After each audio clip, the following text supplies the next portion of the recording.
So thank you very much, everyone who joined. This is our first masterclass of the year here at Liberating Cinema, and I hope you will join us. Well, first of all, we're very delighted to have Narges Abyar here with us, a very great Iranian filmmaker and film director, and also writer, very prolific writer. And I'll say first a little bit about her, then I'll introduce her, and then her colleague who will be translating here for us tonight.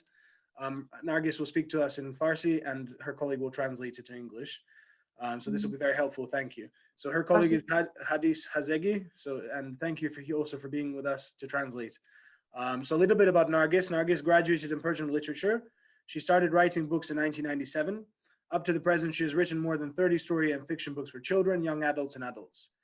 Some of her famous novels include Mountain on the Shoulder of the Tree, A Boy with the Insatiable Worms in His Body, Third Eye, and The Agitated Existence of a Prosperous Idol. She has written and directed 5 drama films. Her recent film is called Pinto, and she has also made several short and feature-length documentaries since 2005. Her first experience was a fiction film called The Kind Dead End, and then she pursued her directing career further with 7 features and documentaries.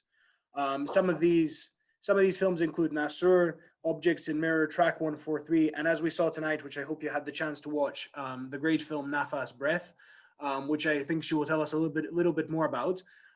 But it's also, I hope we'll also hear a little bit about her own unique approach to cinema, and I hope this event will be a useful way for you to engage with her work, but also engage a little bit more with contemporary Iranian cinema and the kind of really the kind of masterful films that are being made in Iran. She's currently also from 2020. She's a member of the Academy of Motion Picture Arts and Sciences, the Oscars, and so we're very happy to have her here with us. And thank you for being here, everyone who could join. We will also send this afterwards. We'll post it online so people can watch it and then share, obviously. But now I'll hand it over to Hadis and Narges. Thank you again. And yes, we'll start. Yes, so we'll start with a talk from masterclass from Narges, and then afterwards you will have opportunity to ask your questions, which Hadis will very kindly translate. So thank you. Yeah, sure. شما هر صحبتی که الان داریم میتونید شروع کنید که حالا بعدم که سوال داشتم من خیلی خوشحالم که اینجا حضور دارم و میتونیم ما حرف بزنیم با هم دیگه و تعامل داشته باشیم و اینکه بشه تجربه هایی که خیلی ایرانیه مخصوص به یک زن ایرانی کارگردان هست من میتونم در اختیارتون بگذارم. She says she is very glad to have you all here. And it's a good opportunity to be online together to communicate. And as an Iranian director, as a lady, she can, transmit the experiences to you all.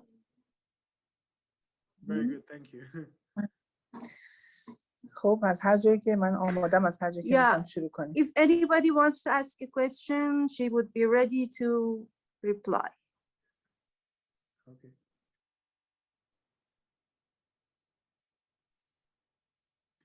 I thought maybe I could, just to start, sorry Hadis, I wanted to ask if Narges could maybe share a little bit about, because that's how I thought it could be framed, a little bit about her, just her background and what brought her to cinema, a little bit about her journey and kind of why, also her approach to film, if she can tell us a little bit, more. چی شد که اومدین سمت سینما اصلا کلا و چه راهی طی شد که شما رسیدید به سینما؟ راستش من از کودکی آرزو داشتم نویسنده بشم، نویسنده کتاب، رمان، داستان. From her childhood, she has a hope to be an author, the writer of the novels.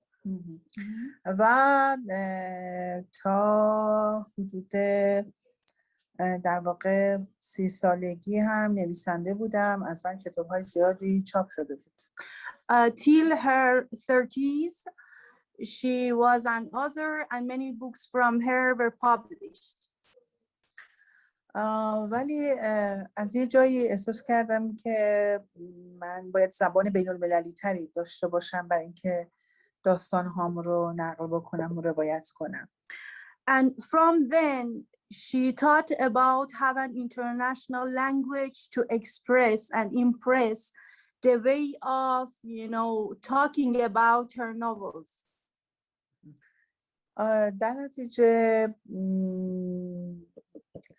اولین فیلمم رو ساختم، فیلم کوتاه با هزینه هایی که خودم کردم برای این فیلم و داستانش رو نوشتم و اون داستان رو در خونه خودم فیلم برداری کردم، یک فیلم کوتاه. So she started to make a film, the short film, which it was from her own budget and it's in her own home. و از اونجایی که داستان رو میشناختم، ادبیات رو میشناختم، این به من خیلی کمک کرد برای اینکه این فیلم دیده بشه. And it was from her background from the literature and how she can, you know, narrate it in a way of a movie. It was very helpful for her to be in, you know, the view of the many people. So many people were encouraged about that first short movie. راستش من هیچ تجربه از فیلمسازی نداشتم وقتی فیلم اولم رو ساختم، فیلم اول کوتاه هم ساختم. نه دستیار کارگردان بودم، نه در گروه های فیلمبرداری بودم، نه به صورت آکادمیک فیلمسازی رو خوندم. هیچ تجربه اینچنین نداشتم. So till then she doesn't have any academic experience or education about the producing the movie, or she was not in the, you know, the staffs, the backstage staffs like the assistants of the directors. It was her first time to be directly as a director. ولی به خاطر همین فیلم اول داستانی کوتاه هم رو، شورت فیلم هم رو خیلی غریزی ساختم. خیلی یه بدویتی توش بود که دیگران دوستش داشتن. So because of that, she doesn't have any background and it was very innovative type of the movie which she has made. She doesn't have, you know, anything followed by others, and it was very unique and, you know, very her own type. And because of that innovation, it was very, you know, pleased by other people. راستش همیشه فکر میکنم که تو ایران خب خیلی اینطوریه که وقتی عده‌ای تحصیلات آکادمیک دارن یه خورده از فیلمسازی میترسن. So she thinks because of some people, they have an academic education from the film industry, maybe they are afraid of making movie. من خوشبختانه چون این تجربه رو نداشتم، ترسی نداشتم از فیلمسازی و بلافاصله بعد از اولین فیلم کوتاه هم شروع کردم فیلم مستند ساختم. And that's why she doesn't have that fear. So she started that short movie and later on she stepped on the documentary movies. و در طی حدود 9 سال تجربه مداوم فیلمسازی داشتم و در واقع سواد خودم رو در این حوزه بالا بردم. So then from a duration of 9 years, she, you know, approached to the many experience through the film industries, and it was, you know, alternatively she done the experience on, and then she increased their knowledge of cinema. و حدود 11 فیلم کوتاه و مستند ساختم که خیلی در جشنواره‌های جهانی و در خود ایران جوایز رو گرفت و مورد توجه واقع شد. And her 11 movies, even for a short movies and documentary movies, it was a successful movie who got many awards from different type of the festivals inside the country and outside the country. و در واقع سال 91 یعنی 91 که میشه 2000 اولین فیلم سینمایی رو ساختم، موفق شدم اولین فیلم سینمایی رو بسازم و نفس رو که شما دیدید سومین فیلم سینمایی من هست. I'm changing that. I mean the year because for us is 9 years ago. I have to change it to the, you know, the international calendar. She started her first the long movie, and و چی گفتی خانمش؟ و نفس سومین فیلم من است. And The Breath was her third movie which she produced. And that's all in if till Nafas or Breath, it was the explanation. تا نفس این توضیحاتی بود که بعد داده میشه. I would like to ask you. So I would like to know, how was your relationship? How did you create a relationship with your crew and with the actors you were working with? Thank you.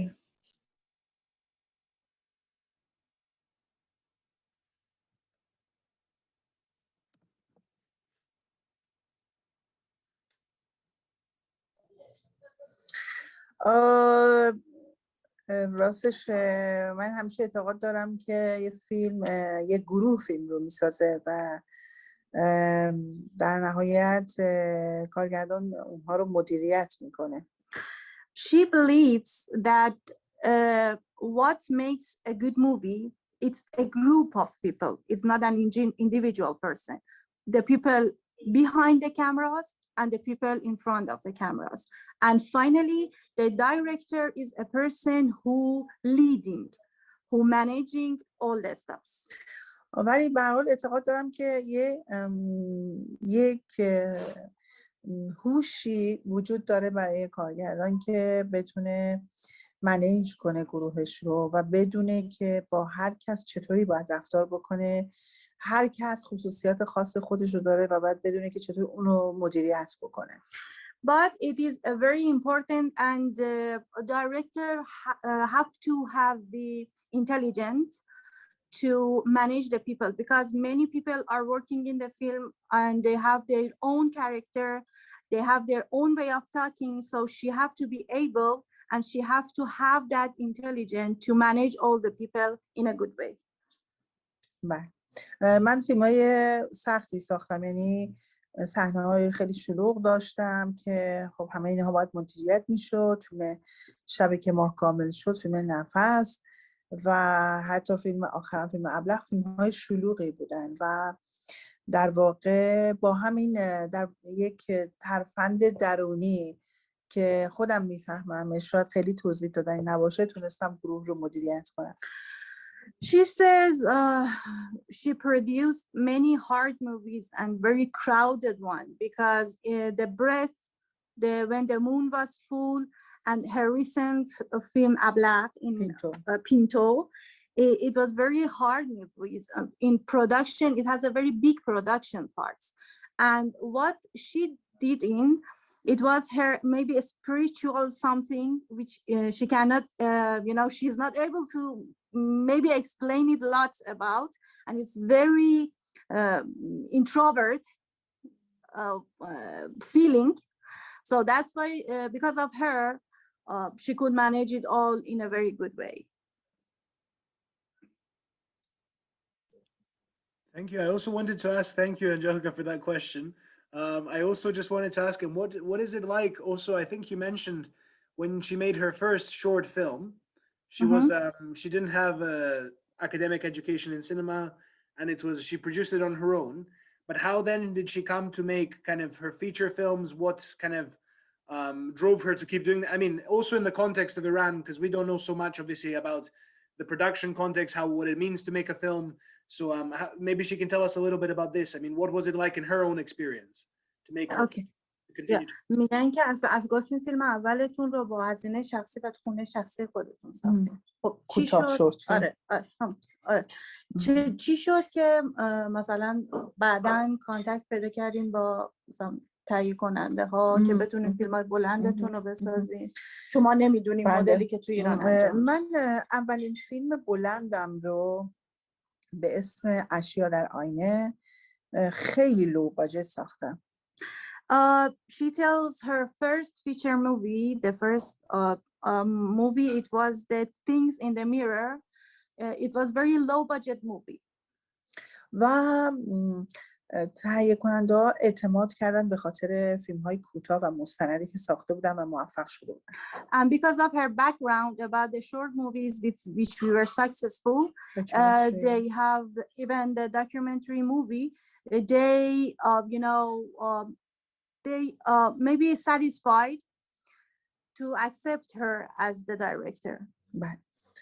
و فیلم اولم خیلی کم هزینه بود ولی فیلم موفقی شد و جوایز مختلفی گرفت، در جشنواره‌های مختلف، جشنواره خارجی شرکت کرد و این باعث شد که بتونن فیلم دوم رو بهم اعتماد کنن. And because even this movie was successful in the festivals in Iran and in outside of the Iran international festivals, so later on they could trust her to, give the budget for her further movies. And did she always work with the same kind of production team? Like, how was her kind of experience also in terms of shifting from short films to documentaries to feature films? Did she always have a similar people she worked with? Like, did she build a kind of specific crew? And was it always the same production company she worked with? Or did she get her films made in different ways depending on the situation? میگن که از زمانی که فیلم کوتاه، مستند و فیلم بلنداتون رو ساختین با یک گروه کار میکردین، چون چیزی که حالا دارن این که با یک مثلا نتفلیکس با یک کمپانی ما مثلا تو ایران کار میکنیم، یه سری آدمای پشت دوربینن که از یک کمپانی. نه تو ایران این روال نیستش. من فیلم‌های کوتاه و مستندم رو با آدمایی کار کردم که بعداً وقتی فیلم بلند رو ساختم کلاً عوامل در فیلم بلند تعریف دیگه‌ای دارن و خیلی خوب حرفه‌ای‌تر هستن و تغییر کردن. No, in Iran we do not have such type of company which we hire the crews from them. We have different type, and the people who she worked with them in the documentary and short movies are the people who maybe she used it in her feature movie, but for the feature movie you have to hire the professional people because it's the long term and they have to be professional and it's different from the documentary and short.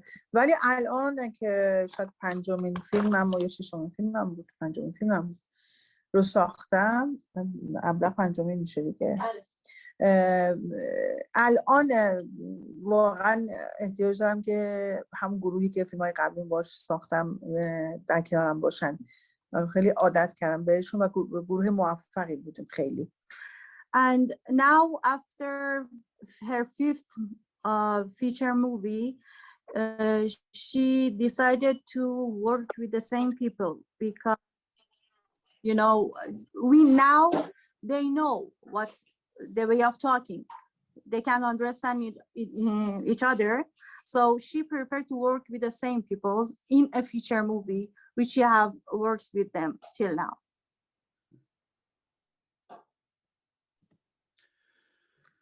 And is there just also kind of, this is maybe a follow-up question, because what is it like? I mean, because to give us a sense, this is very helpful. Thank you. This is a very nice kind of way of, we're learning a lot, I think. And also to ask you, like, what is it like to make films in Iran? Because I think a lot of us may be familiar outside of Iran. We may be familiar with films like by some very famous directors who are associated with the cinema of poetry, like Abbas Kiarostami or Jafar Panahi or similar directors. But in the contemporary context of Iran, what is it like to make films? I mean, with crews, is the film culture very lively? I imagine it's also very, culturally, the country is very rich, particularly when it comes to cinema. So what is that like when you work there and when you make films in that culture? What is it like? That's kind of, if does that make sense? I hope. Yeah. میگن ما مثلا حالا کارگردان خیلی معروف مثل آقای کیارستمی، آقای پناهی، اینا رو میشناسیم، یه سری آدمایی که خارج از ایران هم کار کردن. میخوام ببینیم شما به عنوان کسی که تو ایران کار میکنین و حالا پتانسیل خوبی هم برای کار کردن توی ایران هست، چطوریه مثلا از لحاظ فرهنگی چطوریه؟ راستش تو سالهای اخیر تو شاید بگیم که 8 سال 9 سال اخیر کار کردن برای سینماگرای زن تو ایران خیلی راحت شده. She believes in recent years, especially 8-9 years ago till now, for the director who are ladies, for the women directors, the work would be more easy than before. پیش از این باید زنان خیلی تلاش میکردن که خودشون رو ثابت کنن. Before that, the women have to suffer a lot to prove themselves. و الان این اعتماد بیشتر شده. تعداد فیلمسازای زنی که هر سال فیلم میسازن، فیلماشون در جشنواره‌های داخلی شرکت میکنه و دیده میشه و هم تا جشنواره‌های خارجی تعدادشون خیلی بیشتر شده. And nowadays the number of the women who are directing the movies become more and more nowadays, who are participating in the festivals inside the countries. It becomes more nowadays. فیلمسازهایی که شما نام بردین و کلا فیلمسازهای ایرانی که در جهان موفق شدن، یک دلیل عمده‌اش اینه که خیلی فضای بومی و فولکلوریک ایرانی رو به نمایش گذاشتن که شاید اون طرف دیده نشده. So the main elements which like the Abbas Kiarostami or any other famous directors who you know become successful and famous outside Iran, it was because of the folklore culture which they are introduced to the people of other countries, which is very, unique. And many countries, they do not have that type of unique aspects and folkloric culture. خود من در فیلم هام چه اون موقع که کتاب می نوشتم، رمان و داستان، خیلی توجه می کردم به فضای بومی و فولکلوریک که هم بسیار فیلم من رو یا داستان من رو باورپذیر می کرد و هم اینکه که جهان بومی که داره نابود میشه و از بین میره ثبت میشد در فیلم من. She says from the time which she were writing the novels, and even if in the movie, she believes to, show the folkloric cultures and very, unique type of even nature culture, which it's going to be ruined nowadays. And maybe we could prove it and we could seal it in our movie. Maybe because many years later, we could not have even seen none of them. But in the novel and in the movie, she tried to seal it. و دو تا ویژگی هر اثر هنری، چه داستان چه فیلم، اینه که باورپذیر و تأثیرگذار باشه. فضای بومی و فولکلوریک که نشون دادنش به درستی میتونه این ویژگی باورپذیری رو به شدت تقویت بکنه. Two important elements which is very, very important to the story of the even novel, even the movie, it's believable and effective. These two elements should be in both novel and the movie, and that's why this is the very, very important element who makes the film believable and effective. و یه اتفاقی که در فیلم‌های من افتاد به خاطر تجربه مستندسازی. این تجربه مستندسازی خیلی به من کمک کرد که به شیوهی فیلم هامو روایت بکنم و بسازم که به شدت باورپذیر باشه و تاثیرگذار. What is going on in her movie, it's because of her background experience from the documentary parts, and that's why it becomes, very believable. It make it the movie very believable because she has their experience from the documentary movie. It was very helpful for her. البته اینو من دارم بر اساس نظر مخاطبین میگم. And she is telling because of the audience, what they say and what we got the feedback from the people, and based on that she says these things.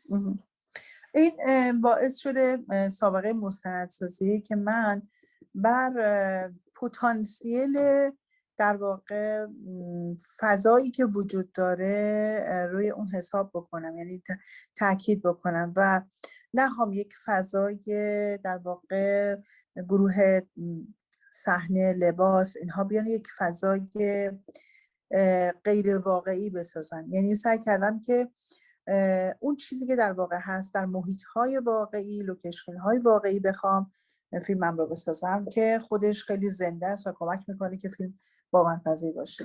And that's why she believes on the potential of the, the places, maybe the areas, the medias which she wants to produce the film, because it doesn't show that artificial type, and she is not, like, even you are making something which is not real, is not believable that much. But when we are going to the media and a group of set group or costume group about the clothing, about the scene, so they are not, suffer a lot to make the something very artificial. Everything is natural, everything is available in the media.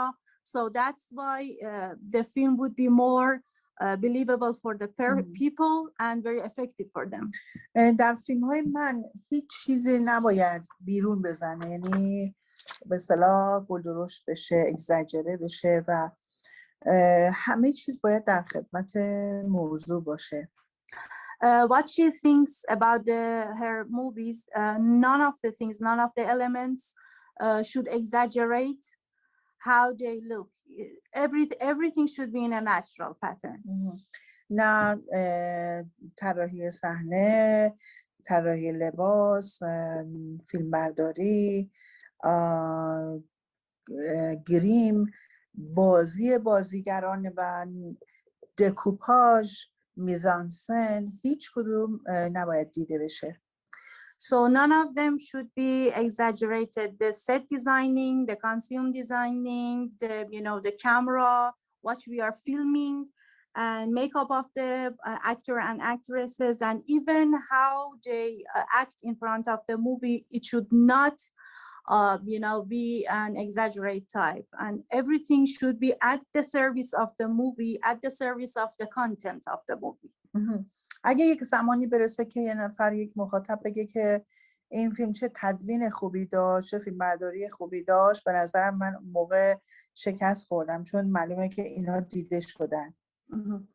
And it would be a very bad day when one of the audience let us know about the edition at the end of the movie, and they are noticing us or remarking us how how the editing was very good. It shows it shows the movie was not good, and the edition was very remarkable for the audience. That's why that day is a very bad day for us. Thank you. Thank you. This is very this is wonderful. Now I had a few kind of questions also which I received, how we can tie together. You mentioned several things. First of all, about this natural pattern. Is it realism or that Narges wants to achieve? Or is it something to do with the flow of time in relation to the story? And then also, maybe, if I hope it's not too much for you, sorry to translate, but another question is how you mentioned this relationship between writing and cinema, and so like authored and novels and films, and how does then writing translate into pictures? Like for Narges, is the picture more important than words? I mean, in the context of cinema, I mean, what is her approach? سوال اولشون اینه که منظورتون از این چیزی که گفتین این که همه چیز طبیعی باشه یا اینکه هماهنگی بین اتفاقات طبیعی باشه؟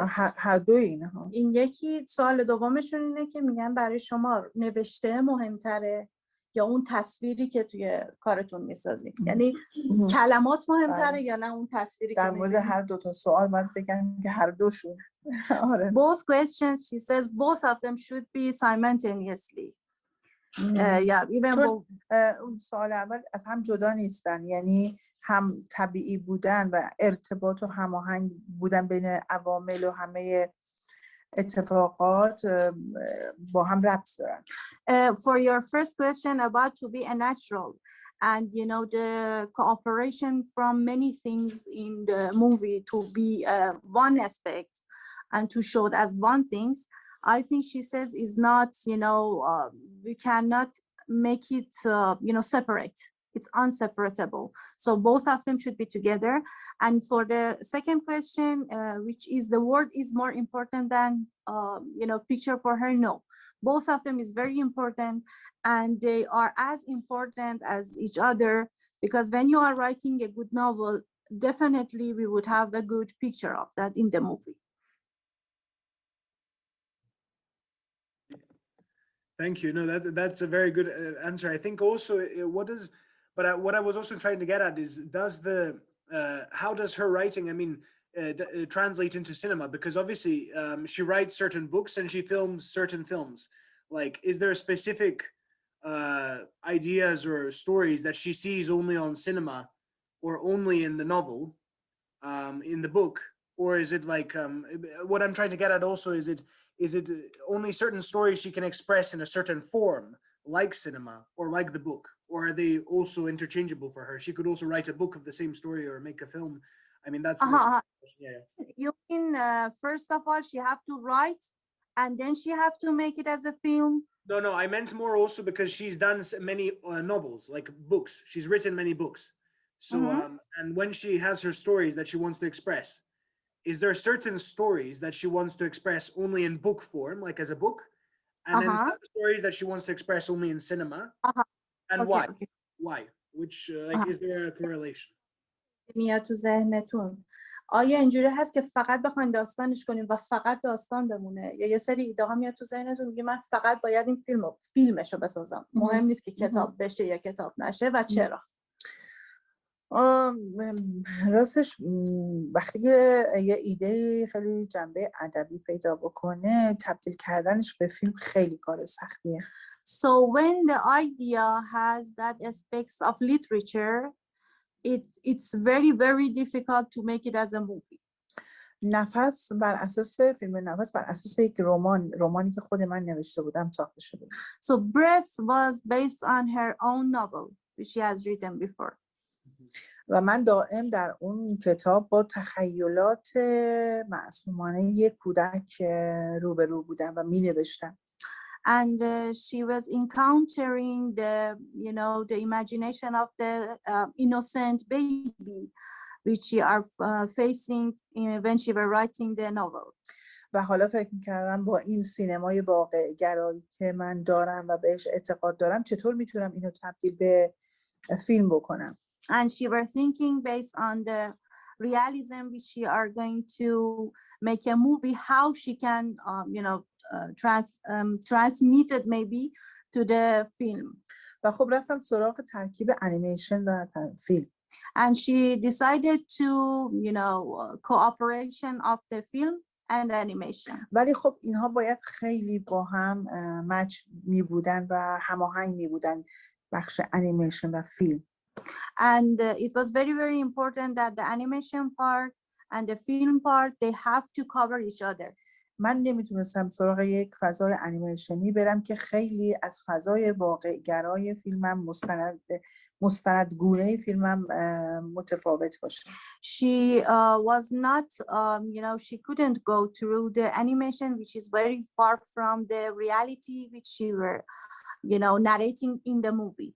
من یک کاراکتر دختر بچه‌ای داشتم که دائم تخیل میکرد و آرزوش بود که یک نقاشی بکشه که اون نقاشی از تلویزیون پخش بشه. We were facing, she were facing the innocent girl. She were wishing to draw a paint which the TV should show.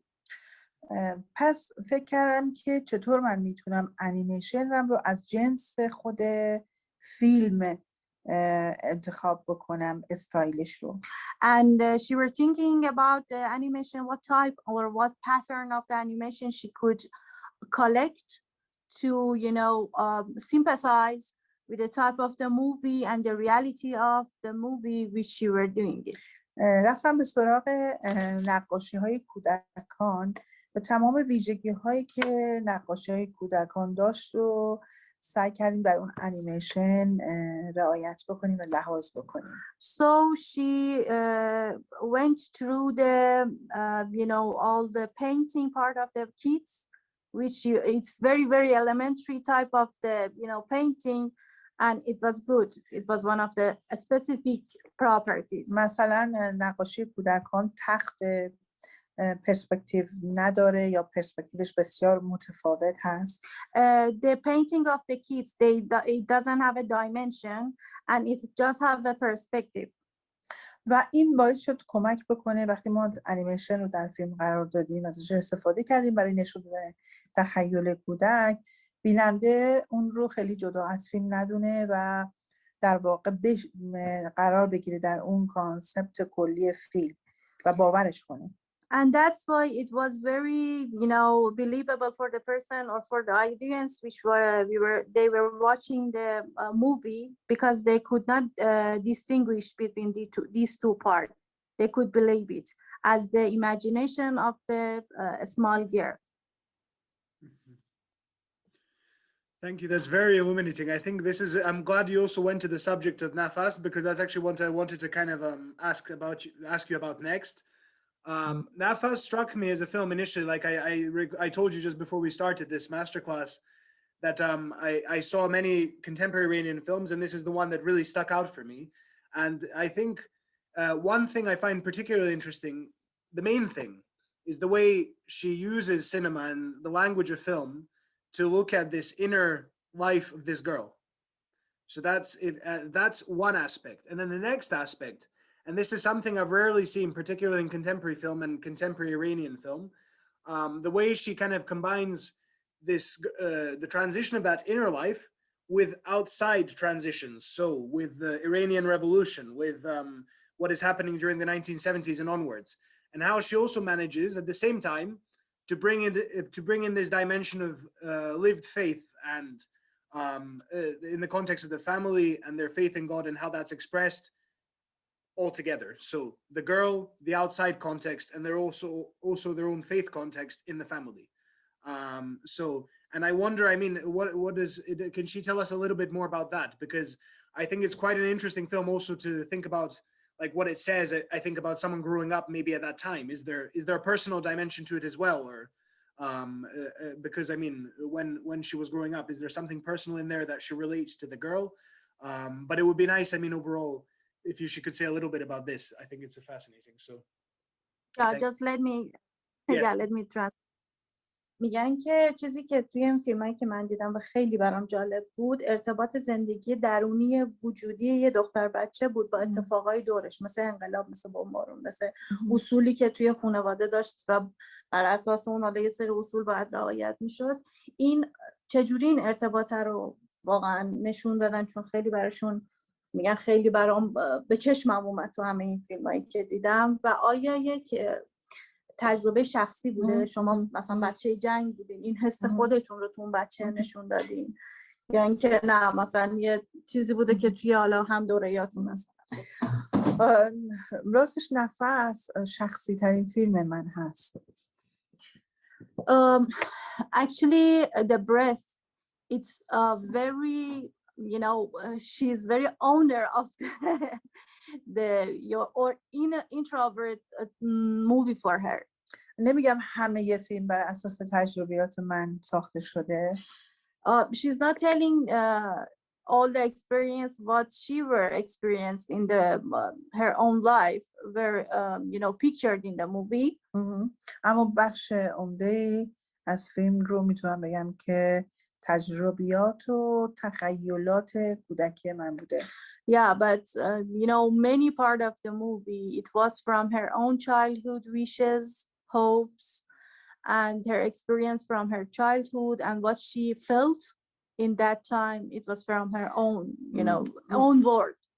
مثلا من واقعا کتابخون خیلی قهاری بودم وقتی بچه بودم و هنوز حروف الفبا رو یاد نگرفته بودم که کتاب میخوندم تو مدرسه. She says when she were very in her childhood, she were book addicted person. She even before she were learning the alphabets, in the school time, she were used to read a lot of books. She loved reading books. و انقدر در فضای کتاب‌هام غرق می‌شدم و از دنیای واقعی جدا می‌شدم که خانواده‌ام برای اینکه مانع این کارم بشن هر کاری ازشون میومد انجام دادن و نهایتاً تلاش می‌کردن، تمام تلاششون می‌کردن که منو جدا کنن و نذارن حتی کتاب بخونم. And what it was happening that time, she were drowning in the media of every book which she were reading, and it was a very important point for her family to separated her from the book. Even they were trying not allow her to read the book because she were drowning in the story of the books with what she were reading. و من همیشه در یک مکانهای پنهانی کتاب میخوندم. And all the time she were hiding somewhere and start reading books. و میخوام بگم که در واقع در فیلم نفس از اونجایی که تجربه زیستی من بوده، تجربه‌ای که درش زندگی کردم، شاید تونسته همه این المان‌ها هماهنگ بشه با هم و فیلمی باشه که بتونه مخاطب باش ارتباط برقرار کنه. And that's why in Breath, because it was really based on what she were living with, and it was her own experience from their childhood, the type of a childhood, many elements are coming together to, show it as one aspect. And I think that's why it's very effective for the other people too. و نفس در تقدیس، در ستایش صلح بین آدم هاست. And actually the breath is the worship of, peace through the many people. چرا که نشون میده که یک دختر بچه‌ای که هیچ کدوم از اتفاقا مانع تخیل کردنش نمیشه. And it shows none of any extrovert happening like the revolution, whatever is going on, nothing could stop her imagination. مثل جنگ، like a war, poverty, انقلاب، مثل ترس، هیچ کدوم مانعی که این بچه تخیل کنه نمیشه. revolution or fear from many things, none of them could stop her imagination. و تنها در انتها این مرگ هست که جنگ بهش تحمیل میکنه که باعث میشه که رویاهاش نابود بشه. And at last just is a death which stops her imagination. که جنگ تحمیل میکنه بهش. And it is the result and conclusion of war. Thank you very much. That was a beautiful answer, because actually I think that's what you said about the way a child experiences what's going on outside, even if it's war or revolution, and is able to maintain that inner stability, inner peace, is something very authentic. And it comes out with the film. But maybe since you mentioned the ending, this is a good way to tie on to the ending.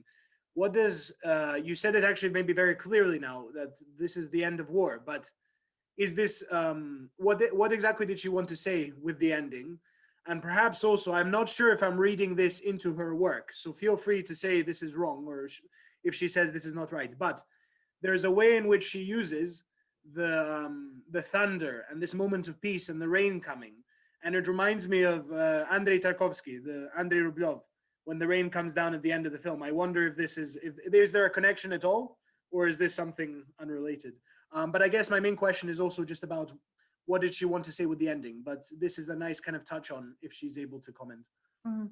میگن که این اتفاقی که افتاد، همین که مثلا نه انقلاب نه جنگ و هیچ چیزی نمیتونه تمام اتفاقات داخلی وجود ما رو از بین ببره، خیلی ذاتیه.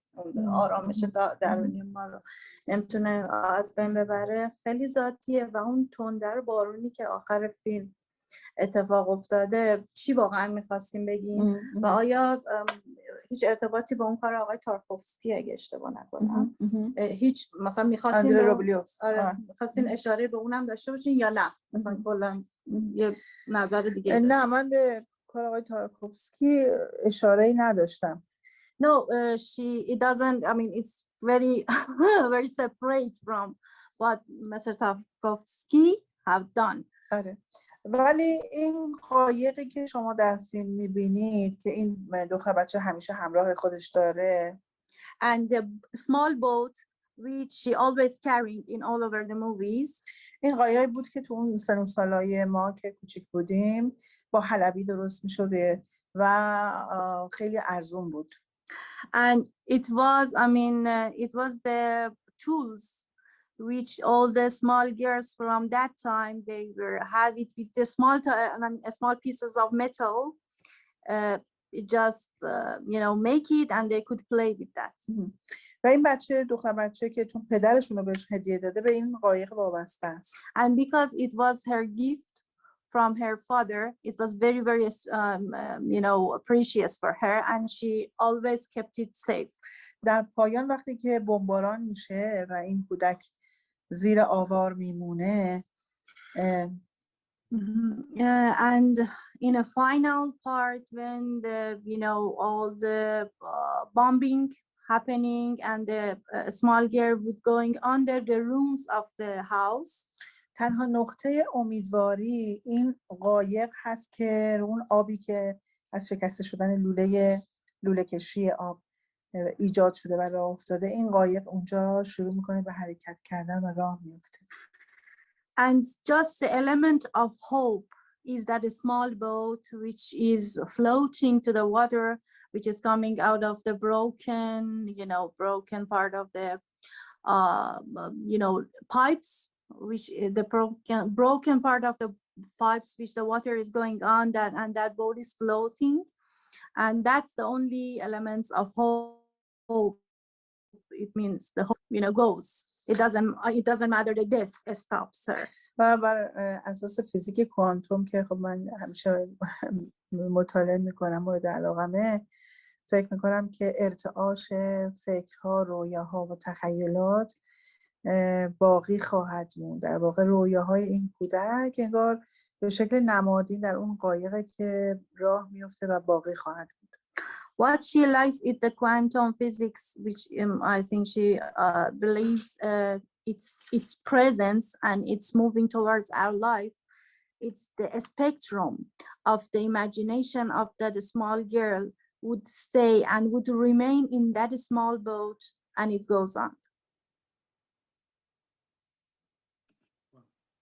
That's a wonderful way to, I think, to end. And maybe we can open up, if you agree, we open up the floor to some questions from our participants to see if they would like to ask anything.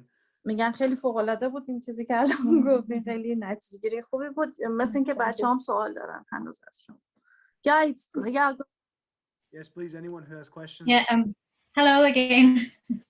So Hello. I would like to know. Hi. I would like to know which is your approach to sound design and music in your films. About the music and Sound design. Sound design.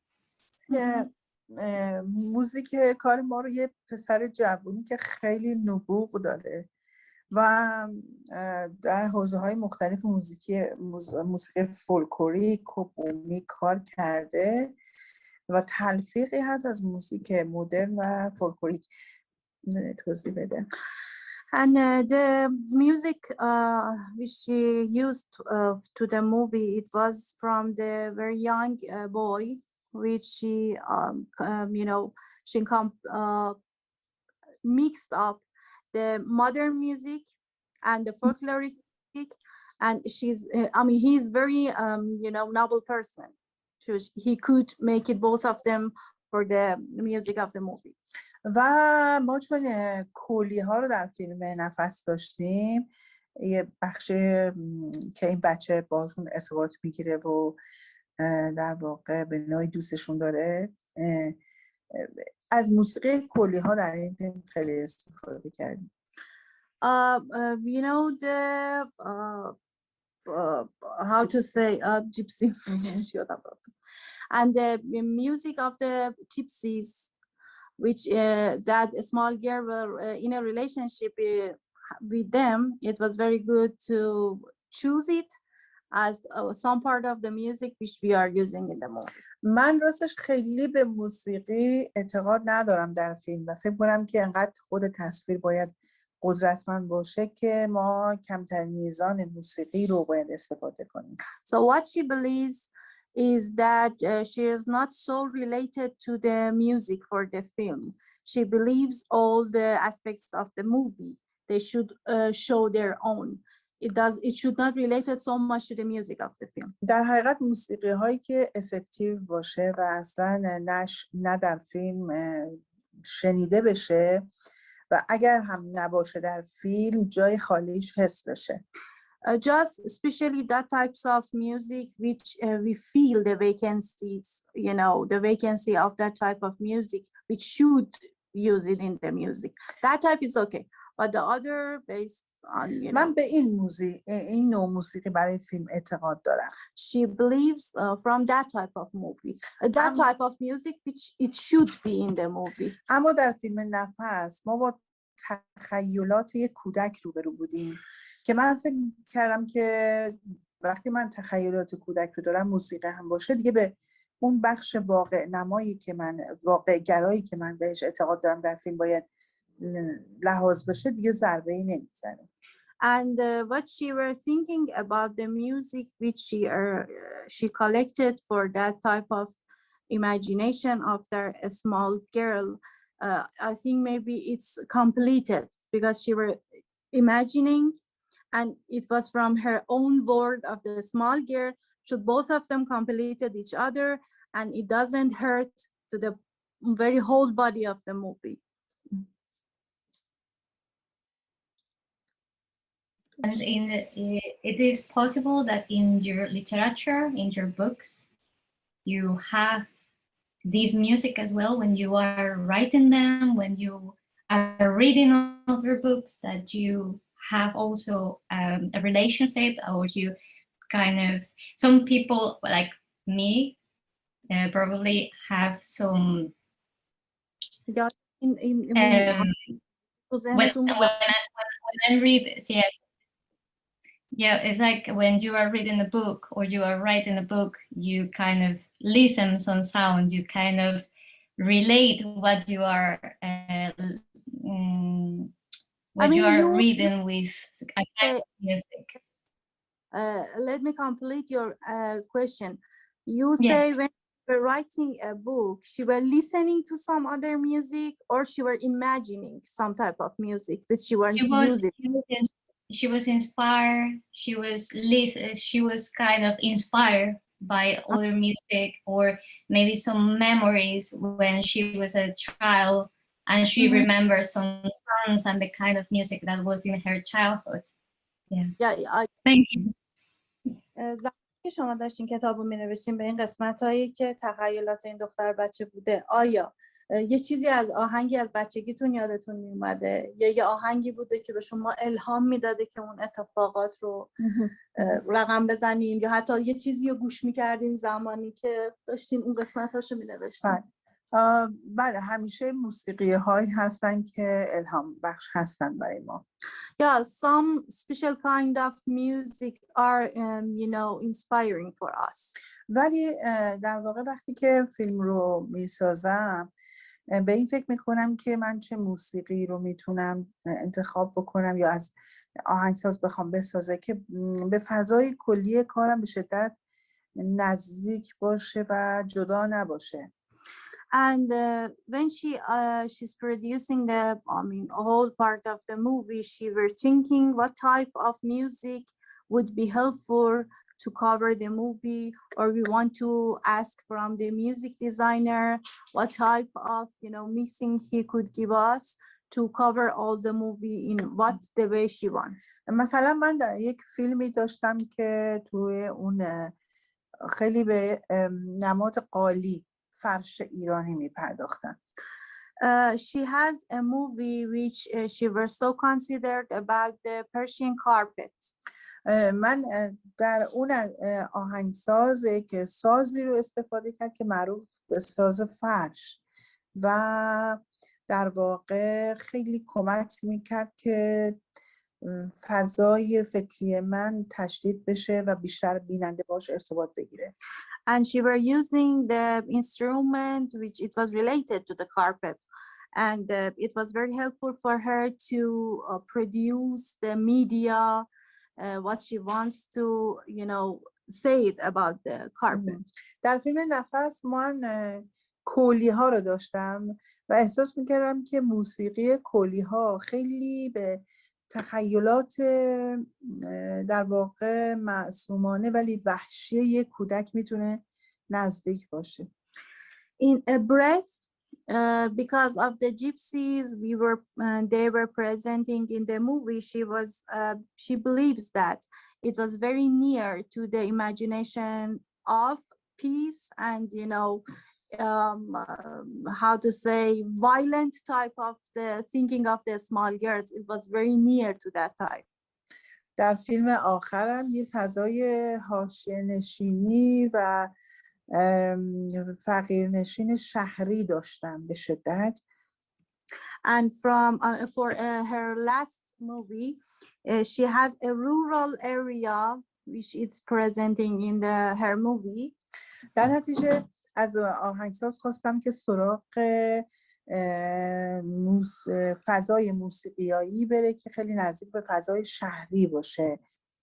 And she asked the person who is producing the music goes to that type of movie which is near to the economic you know type of the movie which is very near to the rural area of the people. مثل صدای بوق، مثل صدای کابلای برق، مثل پارازیت، همه اینها برای اینکه تشدید بشه اون فضا. Like the sounds of horn, maybe electric or power cable in a city which is going on and we are hearing all the time, or the parasites which the, you know, very huge antenna in the cities, they are making some type of noise. So all of them would helpful in the movie. Thank you, Angelica. Again, does anyone else have any other questions that they want to ask? Hi, nice to meet you. So, as a writer, what made you want to make films? به عنوان نویسنده چی شد که شما خواستین فیلم ساز بشین؟ راستش دوست داشتم زبان من داستان من جهانی تر بشه، بین المللی تر بشه. She wants her novel and her stories have the international aspects. هنوز اعتقاد دارم ادبیات خیلی عمیق تره و مهم تره. Still, she believes the literature have more deep, you know, aspects than movie. برای اینکه در ادبیات کارکرد تفسیری بیشتری داره، کارکرد هرمنوتیکی بیشتری داره، بیشتر به شما به عنوان خواننده اجازه میده تخیل بکنید. I think she believes in literature. It has the more explanation, you know, utilization and the harmonic part of that. And when you are reading something, you can imagine in your own way. شما در یک متن ادبی و یا یه داستان تمام جغرافیا، فضا، خصوصیات رو تخیل میکنید. And in one text of the literature, you can imagine by your own, you know, own introvert feeling about the geographic, about all other parts which you want to imagine. اما در فیلم این تخیل محدودتره و کمتره چون همه داده ها اطلاعات به شما داده میشه. But in a movie, it's not that much because the producer, the film gives you all the, you know, the characteristics of everything. در نتیجه ما در ادبیات کارکرد تخیل بیشتر داریم و متن ادبی میتونه تفسیر بیشتری ایجاد بکنه در ذهن ما. And that's why we have the imagination, utility of imagination more in the literature text than the film, because it gives you the, you know, the how you like you imagine. اما متاسفانه زبان فیلم جهانی تره.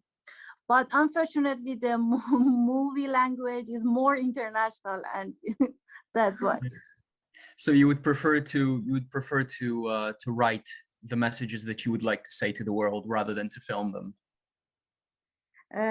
میگه شما دوست ترجیح میدید اون چیزی که مینویسید. البته فکر میکنم که اشتباه متوجه شدم. میگه شما I think I mean you tell she preferred to write more than making movie. So the messages that she has in the films and in her books, she would prefer to she would prefer it if everybody was to read the book rather than to see the film. Yeah, I think no. She میگه که دوست دارین مردم اون پیامی رو که میخواین بدین و ترجیح میدین تو کتاب بنویسین یا توی چون شما گفتین که ادبیات عمیق‌تره، میگه شما ترجیح میدین پس توی کتاب بنویسین تا اینکه فیلمش رو بسازین. ترجیح میدم اول کتابش رو بنویسم و بعد از اون کتاب اقتباس بکنم. She thinks it's better first she write the book and then she make it to the movie. Okay. بر اساس. I understand. Based on that, she produced that movie. Yeah. Thank you. I have a question. I do apologize for my camera. I don't know if you can hear me well. Yes, we are hearing you. Right. Sorry about the camera. I have a problem with the camera. Yes. I have a question. I would like to thank you for this great presentation and this great conversation today. And I wanted to ask you two things. Who is your favorite, I don't know, or maybe there are more people, favorite filmmaker, Iranian or from abroad, if you have some, or a writer, that would be interesting. And the second thing, how do you see, Western academia writes a lot about Middle East or Iranian film and so on. And I have this impression that is always somehow outside view. Okay. Just let me translate it for her. Sorry for that. میگن که 2 تا سوال دارم. یکی این که چه فیلمساز یا چه نویسنده هست که شما تقدیر می‌کنین ازش، حالا چه داخلی چه خارجی، و اینکه نظرتون در مورد اون ایده هایی که غرب در مورد خاورمیانه به خصوص در ایران میده چیه؟ به خاطر اینکه اونا همش یه ویوی دارن که خارج از ایرانه، اونجوری که داخل ایران هست رو ندارن. کارگردان مورد علاقه من در خارج از ایران ایناریتوه. A director which she is the fan of is ایناریتو. Thank you. فیلم اولش رو خیلی دوست دارم. But she likes his own first movie. نویسنده ایرانی هم نویسنده های خیلی مهمی داریم در ایران. We have very important writer in Iran. من نویسنده مورد علاقم غلام حسین ساعدیه. Mr. Ghulam Hossein Saidi is a person she likes it much. در مورد تصویر غرب، خب واقعا نمیتونم بگم خیلی منطبق بر جامعه ایرانیه. شاید شما اینجا بشنوید که شرایط خیلی سخته، مردم شرایط خیلی سختی دارن. حتی بعضی از کشورها ما رو با کشور عراق اشتباه میگیرن. مردم وقتی که میریم اطلاعات در مورد کشور ما ممکنه خیلی کم باشه و میگم حتی بعضی فکر میکنن ما هنوز خیلی پیشرفت نکردیم، حتی با شطور جا به جا میشیم. با یک همچین برخوردهایی من داشتم در کشورهای دیگه. And about your second question, she is telling she could not say what the Western people are saying about us. It's not, very true and very accurate. They are saying many different things. They are telling about us we are not civilized at all. Still, we are traveling by camel, and many time she faced with the person who are mistaken Iran with Iraq, which is very totally different, two different countries, and it's not very knowledge about Iran. It's not enough knowledge about Iran, which is in the international aspects for the other countries. واقعیت برای من که منم به کشورهای خارجی خیلی سفر میکنم به خاطر فیلمام، خیلی تفاوتی بین زندگی ما و جاهای دیگه نیست. And that's why, because of her traveling a lot through the other different countries, she believes the way of living, it doesn't have that much difference between Iran and other countries. تفاوتش اینه که به هر حال ما یک کشور سنتی هستیم هنوز و مردم هنوز از لحاظ فرهنگی به سنت‌های خودشون به شدت پایبند هستند. And what makes Iran different from the other countries, she believes it's the culture, which still the people of the Iran living and leading their life still based on the culture, and they are still stick to the culture. و به هر حال اینجا حکومتی وجود داره که مذهبیه و این ممکنه باعث بشه که ما یک سری محدودیت‌ها در بیان داشته باشیم. And it's because of the religious government which we are governing us, we have the limitation to speech and not to say many things. ولی به هر حال این همون کشوری هستش که ممکنه یک دختر روستایی کم سوار در یکی از استانهای دورافتاده داشته باشه. در این حال هم یک فیلمسازی زنی مثل من که به هر حال دارم کار میکنم، فیلم میسازم و فیلم هم دیده میشه در تمام دنیا. And it have both sides, both sides of the people. We have the village girl, which she's living in very far village and out of the civilization of the cities. And still we have the lady like Mrs Narges Abyar, which is making a lot of movies and would have a lot of audience toward all over the countries and internationally, a lot of festivals which are going through that. Right. Thank you very much, because my impression was from reading some of the works on the cinema, not all of them, of course, I can't tell that I read all of it, but my impression was that a lot of it was politically framed, and that this understanding of Iran and Iranian culture was a bit kind of politically colored. And I didn't like that. That's why I think that perhaps the understanding of Iranian cinema can come from Iranian people, actually, and from the filmmakers. They have this power. I think what Narges is doing is actually she has this power to communicate it in a way she sees it, and as somebody who lives it, So yes, definitely. میگه چیزی که در مورد سینما ایران خونده بودم اینه که همیشه دولت روش یه کاوری میذاره و خیلی سیاسیه، به خاطر همین اصلا دوستش نداشتم.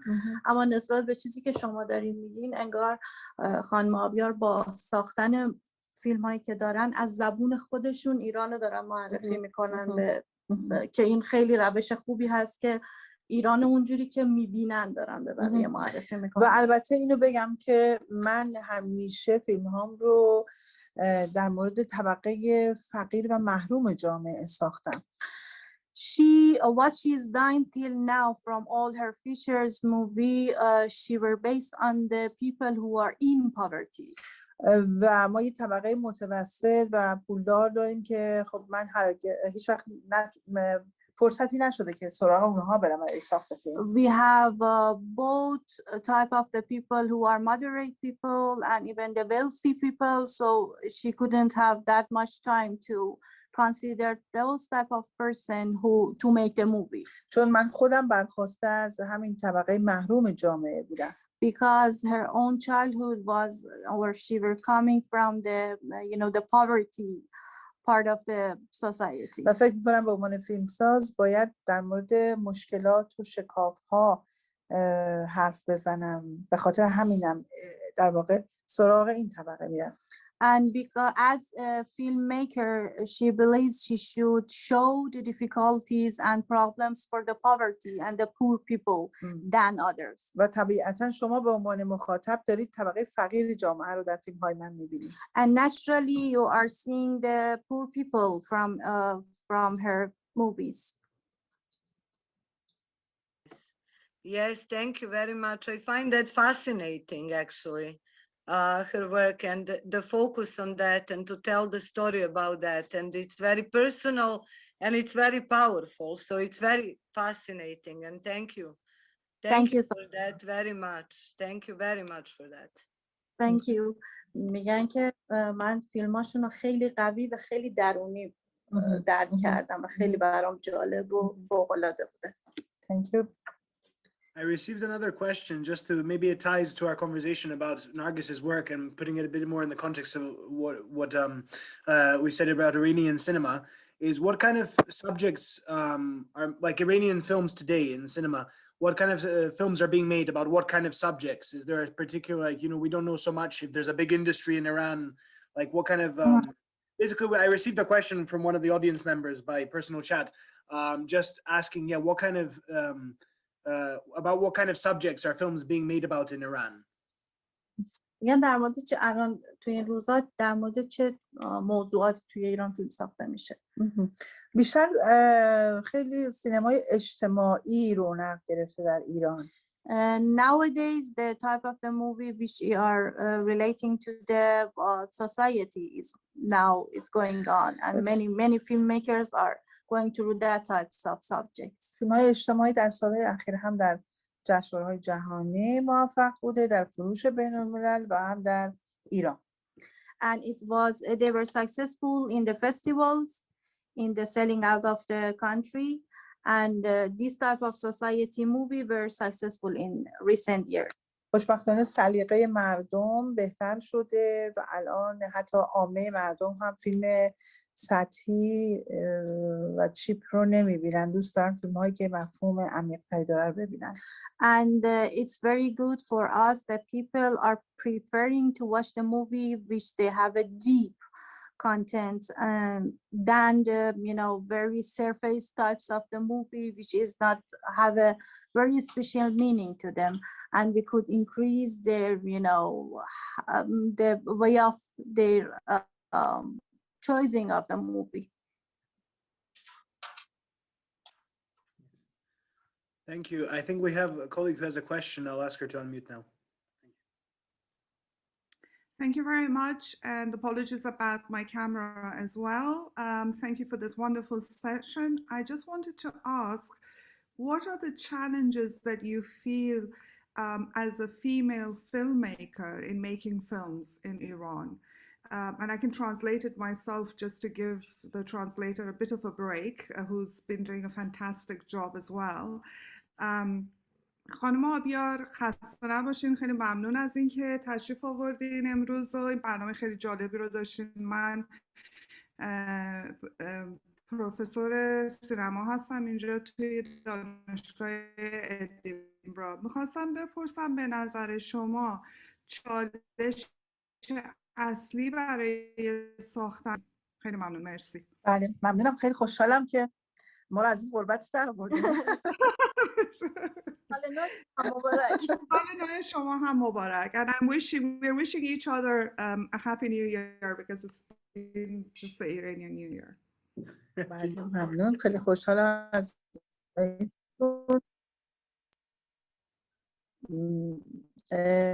راستش مهمترین چالش میگم که برای فیلمسازی زن توی ایران اصلا طول میکشه. یعنی یک زن واقعا 10 برابر یک مرد باید تلاش بکنه تا خودش رو ثابت کنه و بتونه اعتماد اطرافیان رو جلب بکنه به خودش.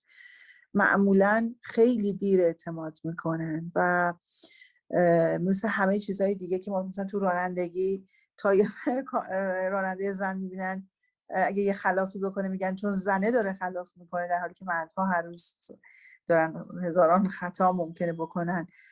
در فیلمسازی هم همینطور، اگر کوچکترین اشتباهی کوتاهی باشه از چشم کارگردانی زن میبینن. اینه که یک زن باید خیلی خیلی تلاش کنه بارها بارها تا دیگه خودش رو ثابت کنه. از جایی که خودش رو ثابت کرد دیگه میفته روی غلطک به قول معروف و میتونه راحت پیش بره. Thank you. Do you want me to translate it just to give you a little bit of a break? Yeah. So one of the greatest challenges that I face is gaining the trust. And it's just like the drivers. When you have female drivers, a lot of people do get, every slightest error that you do, they blame it on your gender. And it's the same thing. So for a female filmmaker, it takes 10 times as long for them to gain the trust rather than a male filmmaker. But once you've gained that trust, that becomes much easier. But I have a follow-up question to that, and that is trust by whom? اون سوالی که من دارم اینه که اعتماد از طرف چه کسی؟ چه کسی باید به شما اعتماد کنه؟ اعتماد از طرف همه گروه. حتی بعضی وقتا زنها هم به زنها اعتماد نمی‌کنن. مشکل اینجاست. اعتماد از طرف همه گروه، یعنی بیشتر خب مردها که باید اعتماد بکنن که یک زن توانمندی این کارو داره، در حالی که من اعتقاد دارم واقعا یک زن وقتی که میتونه فرزندی رو در شکم خودش پرورش بده 9 ماه و به دنیا بیاره و بزرگش بکنه، کار به این بزرگی رو انجام بده، میتونه سخت‌ترین کارهای دنیا رو انجام بده. ولی همیشه این اعتماد نه تنها در ایران، من فکر کنم در کل دنیا، الان شما نگاه کنید تعداد سیاستمدارای زن نسبت به مرد، مدیران زن نسبت به مردان، همیشه میبینید این اعتماد دیر اتفاق افتاده. و من واقعا اعتقاد دارم اگر زنان امور رو به دست بگیرن، حداقل به اندازه مردان 50-50، صلح در جهان بر اتفاق میفته.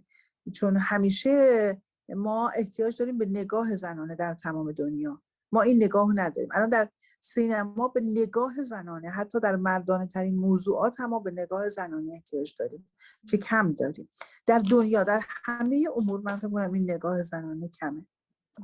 خیلی ممنون، مرسی. I believe that the trust that I need to gain is from the entire group, and this involves both men and women as well. And she said a lot, so I might have forgotten bits of it. And what is necessary is for the trust to exist, and it's a challenge not simply in Iran, but that you can also see that across other countries as well. Whether you look at political leadership, you have very few female leaders. Whether you look at those on the top of organizations as managers or directors, these are also very few females who occupy that position, and it is something that is absolutely required. And I believe that if we do achieve that, there will be a possibility for peace. And there is an absolute requirement for us to include the female gaze, because the female gaze is 50% of the way that we look at the world, and we need to include that worldview. And I remembered what else I missed. And I believe the fact that a woman can nurture a baby, an infant inside her body for 9 months and give birth to that means that you will be able to do anything else, and it's not going to be difficult, and therefore there shouldn't be this differentiation between men and women and their possibilities of accomplishing things. But things are taking a long time everywhere in the world to allow women to take on those responsibilities. Good job. Thank you, Professor Fakhshiraz, for joining us. I think you mentioned in Farsi that yes, since you did a very good job for translating for us, I thank you. Yeah, Professor Fakhshiraz is a colleague from the University of Edinburgh. You teach cinema, right? Am I correct? I do, in addition to a lot of other things that we do as lecturers. But yes, cinema is my main area of research interest, and also I know how difficult it is to translate, having been in that position before, and it's been going on for a long time. So I thought I'll just interject and kind of give the translator a little bit of a break. Thank you very much. Yes. You're welcome. It's a hard job. It's okay. I think maybe just this is maybe I had another question that I was messaged personally, and Dr. Radovich put in the chat that now it's generally difficult for filmmakers in general to exist, and in the Western Hemisphere in particular, perhaps relating also to the COVID pandemic, and maybe like locating ourselves in Iran specifically, since this is our subject. Right now, is it difficult, I mean, to make films for Narges, or more widely, how is this situation in Iran? Are you able to make films now given the COVID pandemic, or and is it going to have any repercussions on cinema production in the long term? میگن الان به خاطر کووید 19 که اومده خیلی مثلا مشکلاتی داریم برای فیلم سازی و یا ممکنه که اتفاقی برای سینما بیفته توی سالهای آینده به خاطر این ویروس. راستش سینما در ایران ورشکسته شده به خاطر این ماجرا. Unfortunately, all the industry of the movie is ruined completely. فیلم ها فروش ندارن و سینماها متروکن. Yeah, because a lot of, I mean, almost all of the cinemas are closed. They do not have anything. I mean, they are not showing any movies, so that's why they do not have any incomes. فیلمسازها رو آوردن به ساختن سریال. So many filmmakers prefer to produce the movie through the series. بگم نامش خانگی. Through the platforms. و خیلی ظاهرا سودآور بوده. And it seems it's very good for them to look there how they earn money because of that types of platform, because it's different from the TV part.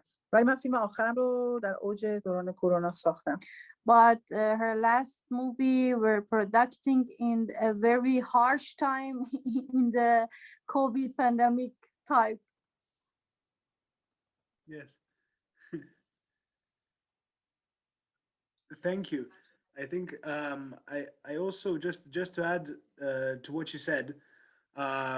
Actually, I think you actually said it very nicely. I didn't hear the last part. I think there was a bit of an internet problem. Yes, I kind of wanted to thank you and ask if anybody else had questions in relation to what we just asked, or otherwise before we wrap up, because I think it's nice to kind of, this has been a very kind of engaging conversation, but I think maybe we can go towards the end slowly, because I think we've also kind of concluded kind of on cinema, and I'm really grateful. So you brought this up. It's kind of, I think, sad on the one hand to see that the situation is very much similar in Iran as it is outside in the UK and beyond, but at the same time, I'm hopeful that we will see more films from Iran and more films from Narges. So, and to have you back with us again. Yeah, sure. میگن که خیلی خوب بود که اینو برگزار کردیم چون خیلی همه مثلا چیز شدن، اینگیج شدن توش و انشالله بتونن بعداً بیشتر اینو ادامه بدن و الان به این نتیجه رسیدیم که سینما ایران خیلی تفاوت خاصی هم با سینما خارج از ایران نداره. خیلی تفاوتی نداره و امیدوارم که به زودی فیلم‌های بیشتری از شما ببینیم. بسیار عالی. من خیلی خوشحال شدم. همیشه اعتقاد دارم که این کلاس‌ها یه تجربه در واقع تعامل دو طرفه است، یعنی هم من یاد میگیرم و هم شما، هر دومون میآموزیم در این جلسات. She is very appreciating the opportunity to talk to you guys, and it's definitely would be a multi-type of communication. We learn from you and you learn from us. It's very, very good. Thank you very much. Does anyone, maybe a last question, does anyone have another question, or would we like to leave it there? What do you think? میپرسن کسی اگه سوال داره من آخرین سوال بپرس.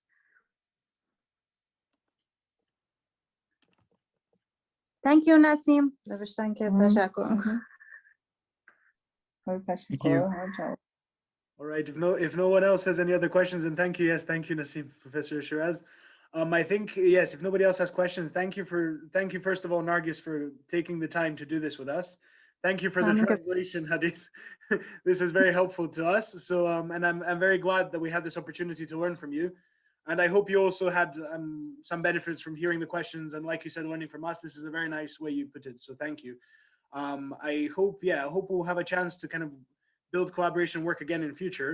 I look forward to your future films, I have to say, and to seeing more of your work. And I hope everyone else will take this time to kind of look at Narges's films and also to search into more Iranian cinema, contemporary, but also historical. because I think in a kind of general knowledge, I think people only know certain kinds of films, and I think it's always useful to go further and look at these kind of films that make us see cinema anew and life anew. So, but I'm very grateful. Yes, thank you for this fascinating conversation, and to everyone who participated, our colleagues, friends, and Professor Shiraz, who from the university. What you told. Yes. Thank you. تشکرم به خاطر این فرصتی که بهشون دادین و میگن امیدوارم سوالایی که پرسیدین با سوالی کمکم به شما کرده باشه و ما یه سری فیلم های مشخصی رو میشناختیم تا قبل از این. حالا خوشحالیم که بیشتر و بیشتر داریم با فیلم ایرانی آشنا میشیم و امیدواریم در آینده بتونیم بیشتر با هم کار کنیم.